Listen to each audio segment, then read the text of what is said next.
Hello, my name is Derrick, and I live in Atlanta, Georgia.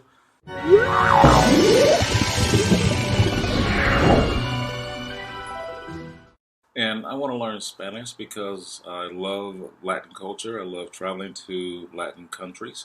And I also think that everybody should be bilingual. The method I was using before to try to learn Spanish was more of a hobby. I would just kind of use some online apps when I was bored or late at night playing around and trying to teach myself a little bit then. But since I do travel to Latin and Spanish speaking countries, I wanted to be able to interact better with the folks who live there. I decided to try the class with OCTB because, one, the name was kind of interesting.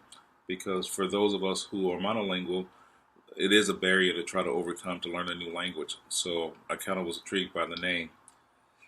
I do feel like my Spanish has improved a bit since I started with OCTB. I'm an older learner, and so it's very difficult sometimes for the concepts to sink in and then to come back out. I would recommend the program to people because of the one-on-one factor.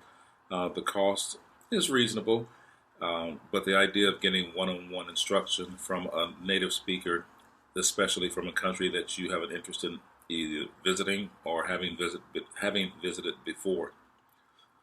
I would describe the service essentially as that, a personal one-on-one direct service to help you individually learn how to speak Spanish or any other language. So I'm happy to be a part of it, and hopefully it'll continue to work out.